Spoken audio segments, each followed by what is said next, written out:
Lockdown से पहले गीता के घर का नजारा कुछ ऐसा था कि रोहन ऑफिस जाता था और शिविन स्कूल।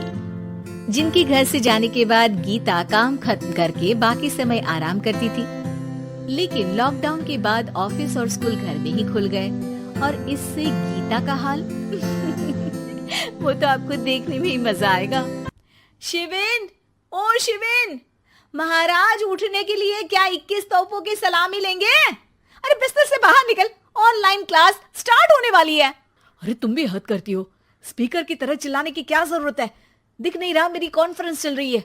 अब कैमरा और स्पीकर ऑन कर रहा हूं, मुझे कोई शोर नहीं चाहिए। इस पर जैसे ही रोहन लैपटॉप का कैमरा और स्पीकर ऑन करता है तभी कुकर की सीटी बजती है। करा लो अब इसे चुप। लॉकडाउन नहीं हुआ, मेरी मौत का फरमान जारी हो गया। दोनों बाप बेटे ने नाक में दम किया हुआ है। ऐसा बोलकर गीता वहां से शिविन के कमरे में पहुंच जाती है, जहां शिविन अभी भी सो रहा होता है। ओ आलसी, अब अगर 5 मिनट में नहीं उठाना तो आज तेरा गेम और यूट्यूब कैंसिल। माँ की बात सुनकर शिविन बिना 1 मिनट गंवाए उठ खड़ा होता है। उठ गया, अभी नहाकर भी आता हूँ। ये नाटक कहीं और, मुंह पर गीला कपड़ा मार और पढ़ने बैठ। शिविन की ऑनलाइन क्लास स्टार्ट हो जाती है, जिस पर गीता उसे वहां बिठाकर रसोई में चली जाती है। थोड़ी देर में उसे कमरे से कुछ आवाज सुनाई देती है, जिसे सुनकर वो कमरे में वापस आती है। हाय राम, तुझे क्लास अटेंड करने के लिए बोला था, कैमरा ऑफ करके बिस्तर पर नाचने के लिए नहीं बोला था।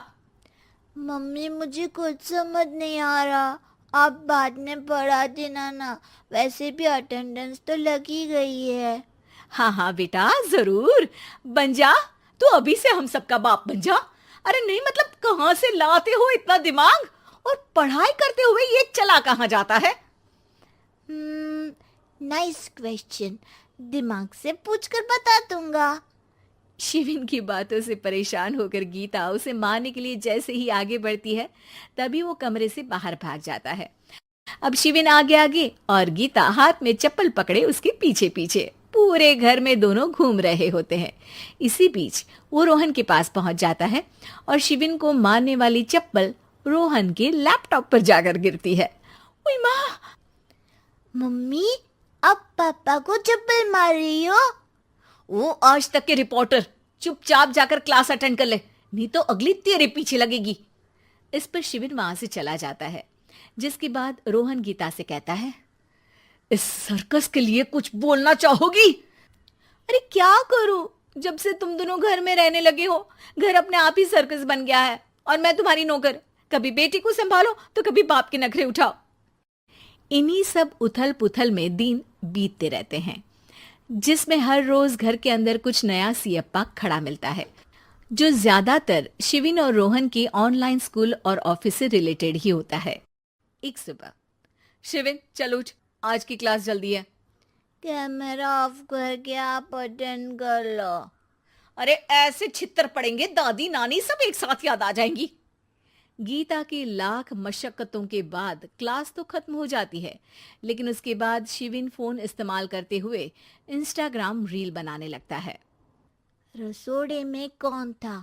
तुम थी, मैं थी, कौन था? हाँ, मैं गरीब हूँ। अरे ओ गरीब के बेटे, आजा, मैं बनाती हूँ तुझे गरीब। मैं बताती हूँ रसोड़े में कौन था।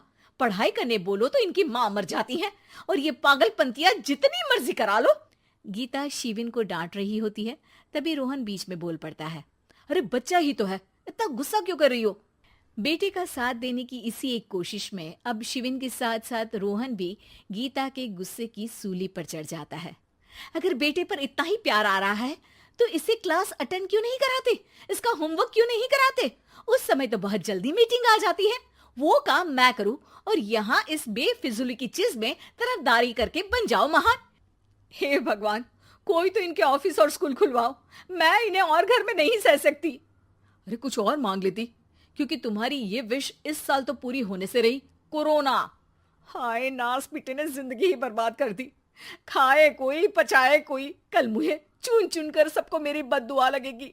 उन्होंने दुनिया का और इन बाप बेटे दोनों ने मेरा जीना मुश्किल कर दिया।